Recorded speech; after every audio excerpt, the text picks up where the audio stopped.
দিল্লি পুলিশের উগ্র ভূমিকার নিন্দা স্বরূপ বিভিন্ন মহল।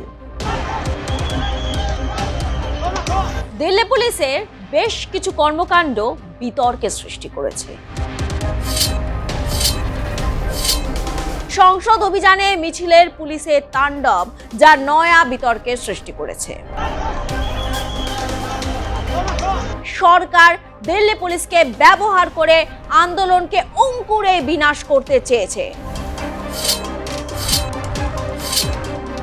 লাঠিচার্জ, টিয়ার গ্যাস এবং পাথর ছোড়ার অভিযোগ। দিল্লি পুলিশের উগ্র ভূমিকার নিন্দা স্বরূপ বিভিন্ন মহল। এই কর্মকাণ্ড একাধিক প্রশ্ন তুলতে শুরু করেছে। অভিযোগ, সিজেপির মিছিলকে প্রথমে বাধা দেওয়া, তারপর টিয়ার গ্যাস ছোড়া হয়। অভিযোগ ওঠে লাঠি চার্জেরও। কিন্তু কেন এরকম রণচণ্ডী মূর্তি ধরল দিল্লি পুলিশ? দিল্লি পুলিশের বেশ কিছু কর্মকাণ্ড বিতর্কের সৃষ্টি করেছে। তার আগে সিজেপির সংসদ অভিযানের সূত্রপাত কোথা থেকে আপনাদের সামনে ছোট করে তুলে ধরব। দেশের প্রধান বিচারপতি সূর্যকান্তের ব্যঙ্গকে চ্যালেঞ্জ হিসাবে নিয়ে ককরোচ জনতা পার্টি প্রতিষ্ঠা করেন অভিজিৎ দেবকে। রাজনৈতিক দল না হয়েও প্রতিবাদের মুখ হয়ে ওঠে সিজেপি।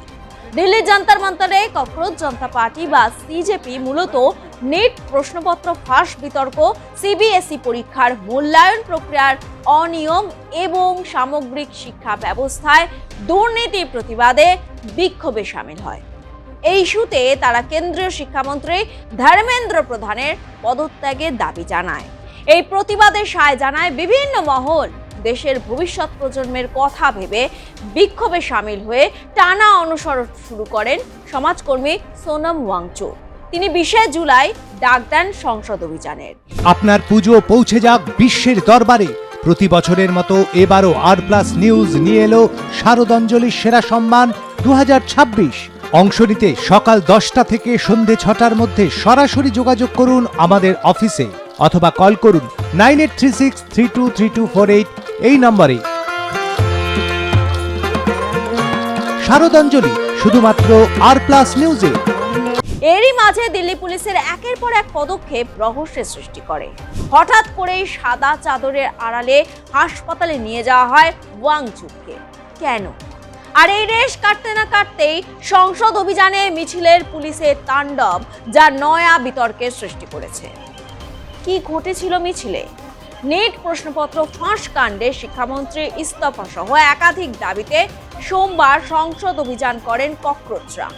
দিল্লি পুলিশের তরফে অনুমতি না দেয়া হলেও পূর্ব ঘোষণা অনুযায়ী সোমবার সকালে সংসদ অভিযান শুরু হয়।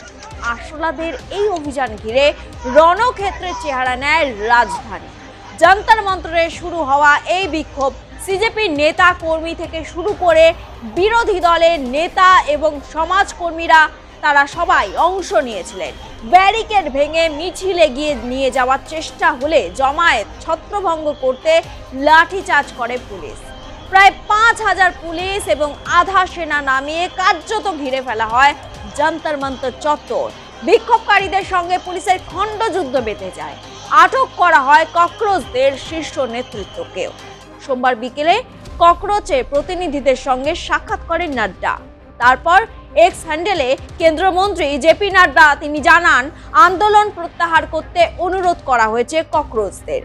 কিন্তু প্রতিবাদীদের দাবি পূরণ নিয়ে কিছুই বলেননি নাড্ডা।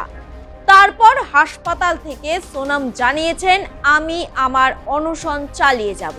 শান্তিপূর্ণভাবে আন্দোলনরত তরুণদের উপর যে নির্মম আচরণ করা হয়েছে তা দেখেই আমি এই সিদ্ধান্ত নিয়েছি। যতক্ষণ না পর্যন্ত তরুণ নেতারা সংসদ ভবনে গিয়ে সাংসদদের সঙ্গে দেখা করার অনুমতি পাবেন বা তারা আমার সঙ্গে দেখা করার সুযোগ পাবেন, ততক্ষণ পর্যন্ত আমার অনশন চলবে। পাশাপাশি সিজেপির প্রতিষ্ঠাতা অভিজিৎ তিনি জানিয়েছেন, নাড্ডার সঙ্গে দেখা হলেও আন্দোলনের পথ থেকে সরে আসার কোনো সম্ভাবনা নেই। এবার আপনাদের জানাবো সিজেপির সংসদ ভবন অভিযান রুখতে দিল্লি পুলিশের পদক্ষেপ এবং ভূমিকায় ঠিক কি অভিযোগ উঠে আসছে। পুলিশের বিরুদ্ধে প্রধান অভিযোগগুলোর মধ্যে রয়েছে অতিরিক্ত বল প্রয়োগ, শান্তিপূর্ণ বিক্ষোভকারীদের উপর কাঁদানে গ্যাস ও লাঠিচার্জ করা এবং অনুমতি ছাড়া প্রতিবাদ মঞ্চ ভেঙে দেওয়া। বিক্ষোভকারীদের দাবি, সংসদ ভবনের দিকে যাওয়া শান্তিপূর্ণ মিছিলে পুলিশ বিনা উস্কানিতে লাঠিচার্জ করে এবং টিয়ার গ্যাস ছোড়ে। এর জেরে বহু শিক্ষার্থী, প্রতিবাদী কর্মী আহত হন। প্রশ্ন উঠছে, কেন যন্তর মন্তরে আন্দোলনকারী ও পরিবেশ কর্মী সোনাম ওয়াংচুককে অনশন মঞ্চ এবং তাঁবু পুলিশ ভোর রাতে জোর করে সরিয়ে দেয়? আন্দোলনকারীদের মতে, শিক্ষা ব্যবস্থায় দুর্নীতি ও বেকারত্ব নিয়ে তরুণদের ক্ষোভ প্রকাশের অধিকার রয়েছে। 144 ধারা বা জমায়েত নিষিদ্ধ করার নিয়মকে হাতিয়ার করে গণতান্ত্রিক কণ্ঠস্বর রোধ করার চেষ্টা করা হয়েছে বলে অনেকেই অভিযোগ করেছে। অন্যদিকে দিল্লি পুলিশের দাবি, মিছিলে কোনো পূর্ব অনুমতি ছিল না। 144 ধারা অমান্য করে বিক্ষোভকারীরা ব্যারিকেড ভাঙার চেষ্টা করলে পরিস্থিতি নিয়ন্ত্রণে আনতে লাঠিচার্জ ও কাঁদানে গ্যাস ব্যবহার করা হয়। তাদের তরফ থেকে আরও জানানো হয়, সহিংসতায় শতাধিক পুলিশ কর্মীও আহত হয়েছেন এবং আইন শৃঙ্খলা বজায় রাখ। কিরে, তোর বেশ র্যাশ হয়েছে দেখছি। হ্যাঁ রে, কি করবো বলতো, র্যাশগুলো কিছুতেই কমছে না। অনেক কিছু ইউজ করলাম, তবুও কমছে না। আমার মনে হয় তোকে কোনো একজন ভালো ডার্মাটোলজিস্টের কাছে দেখানো উচিত। তুই ঠিক বলেছিস, কিন্তু কোনো ভালো ডার্মাটোলজিস্ট থাকলে একটু সাজেস্ট কর না প্লিজ। এই তোর তো একবার র্যাশ হয়েছিল না? তুই কোথায় দেখিয়েছিলিস? তুই একবার গৌরীদেবী হসপিটালসে দেখাতে পারিস। ওখানে ভালো এক্সপিরিয়েন্স ডার্মাটোলজিস্ট আছে। আমারও সেম প্রবলেম হয়েছিল। এখন ওখানে ট্রিটমেন্ট নিয়ে আমি এখন ঠিক আছি।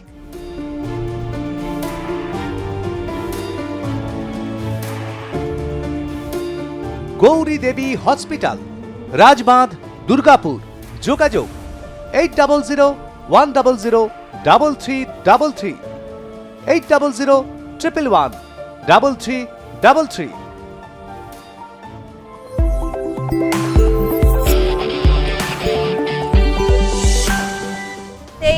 এই ব্যবস্থা নেওয়া হয়েছিল।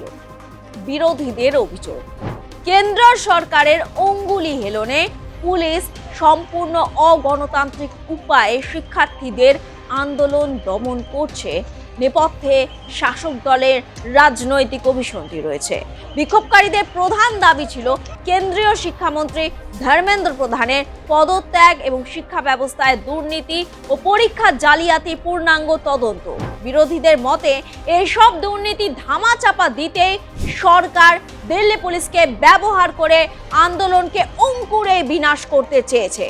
কেন্দ্রীয় স্বরাষ্ট্র মন্ত্রকের অধীনে থাকা দিল্লি পুলিশ 144 ধারা বা 163 ধারা দোহাই দিয়ে যেভাবে বল প্রয়োগ করেছে তা যুব সমাজ ও বিরোধী কণ্ঠস্বরকে স্তব্ধ করার রাজনৈতিক উদ্দেশ্য প্রণোদিত পদক্ষেপ বলে সমালোচকরা মনে করছেন।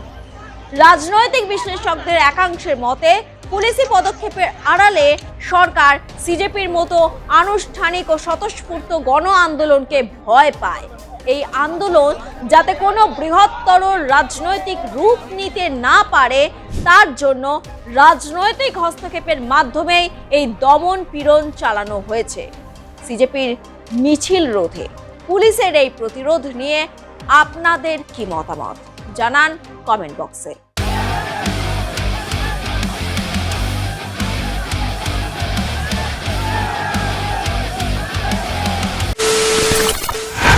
খবরের নামে প্রতিদিন সন্ধে আপনার ড্রয়িং রুমে কি শুধুই চিৎকার চেঁচামেচি খেয়ে আসে? বিতর্কের নামে চলে গালাগালি আর কাদা ছোড়াছুড়ি। এবার সময় পরিবর্তনের,